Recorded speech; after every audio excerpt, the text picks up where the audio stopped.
Le Saint-Esprit est un sujet fondamental pour les croyants chrétiens. Il est une des trois personnes de la Trinité et joue un rôle central dans la vie spirituelle des fidèles. Ce script explore en profondeur le rôle du Saint-Esprit, en s'appuyant sur les Écritures, les expériences personnelles et des témoignages vivants. Notre objectif est d'approfondir notre compréhension de ce guide divin, afin d'édifier et d'encourager tous ceux qui regardent la chaîne Voix du ciel. Chapitre 1. Qui est le Saint-Esprit? Définition et nature. Le Saint-Esprit est la troisième personne de la Trinité, égale en essence avec le Père et le Fils. Il est pleinement Dieu, ayant les attributs de divinité tels que l'éternité, l'omnipotence, l'omniprésence et l'omniscience. Verset clé, Jean 14, 16-17. Et moi je prierai le Père, et il vous donnera un autre consolateur, afin qu'il demeure éternellement avec vous, l'Esprit de vérité. Ces paroles de Jésus montrent que le Saint-Esprit est envoyé par le Père pour habiter avec les croyants. Le mot consolateur, paraklétos en grec, signifie aussi avocat, intercesseur ou aide, soulignant son soutien constant. Matthieu 28, 19. Allez, faites de toutes les nations des disciples, les baptisant au nom du Père, du Fils et du Saint-Esprit. Ce passage reflète l'unité et l'égalité des trois personnes de la Trinité. Le baptême montre une identification avec Dieu dans son entièreté. Rôle dans la Trinité. Le Saint-Esprit a un rôle unique dans la Trinité. Tandis que le Père est le Créateur et le Fils le Rédempteur, le Saint-Esprit agit comme le sanctificateur, l'instructeur et le consolateur des croyants. Les noms et symboles du Saint-Esprit. Dans les Écritures, le Saint-Esprit est appelé consolateur, esprit de vérité, esprit de vie, entre autres. Il est représenté par des symboles tels que le feu, la colombe, l'huile et l'eau, chacun illustrant un aspect de son ministère. Témoignage. Marie, une chrétienne active dans le ministère d'intercession, témoigne. Lorsque je prie, je ressens souvent une chaleur dans mon cœur, comme un feu doux et apaisant. C'est le Saint-Esprit qui m'accompagne et m'inspire. Chapitre 2. Le Saint-Esprit dans l'Ancien Testament. L'Esprit dans la création. Le Saint-Esprit était présent dès le commencement. En Genèse 1:2, nous lisons que l'Esprit de Dieu se mouvait au-dessus des eaux. Cela illustre son rôle actif dans l'ordre et l'harmonie de la création. Exemple clé. Job 33:4. L'Esprit de Dieu m'a formé, et le souffle du Tout-Puissant m'anime. Ce passage démontre que la vie physique et spirituelle provient directement de l'action du Saint-Esprit. 2 Samuel 23:2. L'Esprit de l'Éternel parle par moi, et sa parole est sur ma langue. Ici, le Saint-Esprit inspire les prophètes à transmettre fidèlement les paroles de Dieu. Le Saint-Esprit est les leaders. Dans l'Ancien Testament, l'Esprit descendait sur des individus pour accomplir des missions spécifiques. Moïse, Nombre 11, 17. L'Esprit de Dieu a été partagé entre Moïse et les anciens pour les aider dans la gouvernance spirituelle. Samson, Juge 14, 6. La force surnaturelle de Samson vient de l'Esprit, lui permettant d'accomplir des exploits au-delà de ses capacités humaines. David, 1 Samuel 16, 13. Lorsque David est oint, l'Esprit de Dieu vient puissamment sur lui, symbolisant sa mission en tant que roi. Témoignage biblique. David exprime dans le psaume 51, 11 « Ne me retire pas ton Esprit Saint ». Cela montre l'importance vitale de la présence de l'Esprit dans sa vie et son ministère. Promesse de l'Esprit. Les prophètes annoncent un futur où l'Esprit sera épandu sur toute chair. Joël 2, 28 à 29. Ce passage prophétique trouve son accomplissement à la Pentecôte, marquant une nouvelle ère dans l'histoire du salut. Chapitre 3.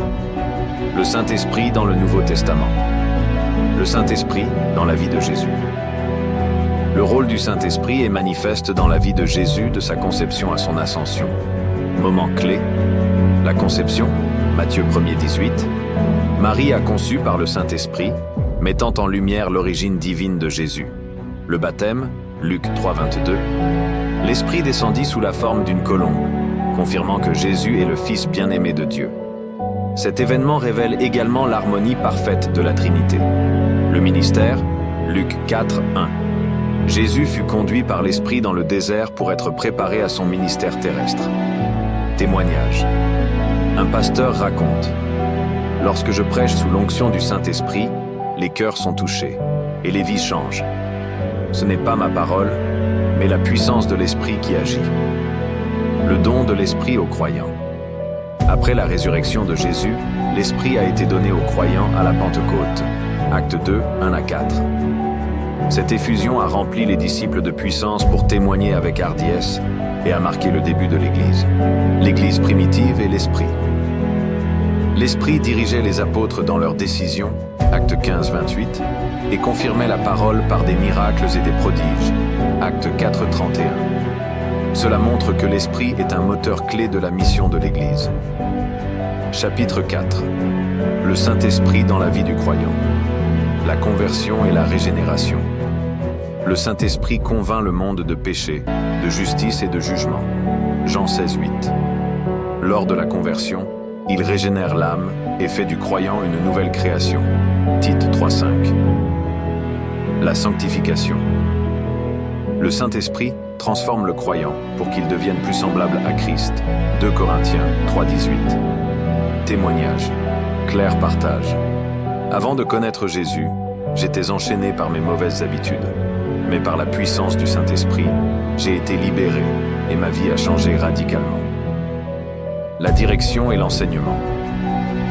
Il guide dans toute la vérité, Jean 16, 13, et enseigne les choses spirituelles, 1 Corinthiens 2, 10, 13. Les fruits de l'Esprit. La présence du Saint-Esprit produit des fruits dans la vie du croyant. Amour, joie, paix, patience, bonté, fidélité, douceur, maîtrise de soi. Galates 5, 22-23. Les dons spirituels. Le Saint-Esprit distribue des dons pour l'édification de l'Église. 1 Corinthiens 12, 7, 11. Ces dons incluent la prophétie, le discernement, les langues, etc. Chapitre 5. Le Saint-Esprit et l'Église. L'unification des croyants. L'Esprit crée l'unité dans le corps de Christ. Éphésiens 4, 3. La mission. L'Esprit équipe l'Église pour accomplir la mission d'évangélisation. Actes 1, 8. Témoignage. Une missionnaire déclare: lors de nos campagnes d'évangélisation, nous avons vu des malades guéris et des cœurs touchés. C'est le Saint-Esprit qui rend ces miracles possibles. La communion. Le Saint-Esprit est au cœur de la communion entre les croyants et Dieu, les aidant à prier avec puissance et selon la volonté de Dieu. Romains 8, 26-27. Chapitre 6. Comment expérimenter la plénitude du Saint-Esprit? Chercher sa présence. Par la prière, la lecture de la parole et l'adoration, nous pouvons cultiver une plus grande sensibilité à l'Esprit. Obéir à ses directives. L'obéissance ouvre la voie à une relation plus profonde avec l'Esprit. Témoignage.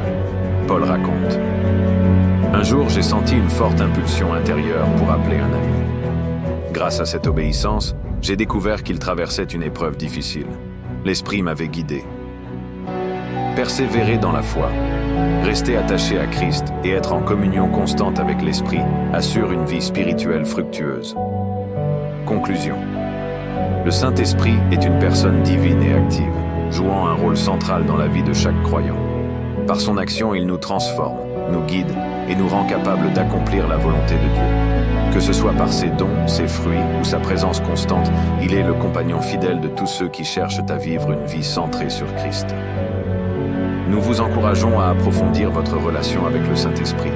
Prenez le temps de prier, de lire les Écritures et d'écouter sa voix douce et réconfortante. Faites-lui confiance pour vous conduire dans toute vérité et pour vous donner la force d'affronter les défis de la vie. Merci d'avoir suivi ce parcours sur le rôle du Saint-Esprit. Si ce message vous a édifié, partagez-le autour de vous pour bénir d'autres personnes. Abonnez-vous à la chaîne Voix du Ciel pour plus de contenu inspirant et édifiant. Que le Seigneur vous bénisse et que le Saint-Esprit vous accompagne chaque jour. À très bientôt.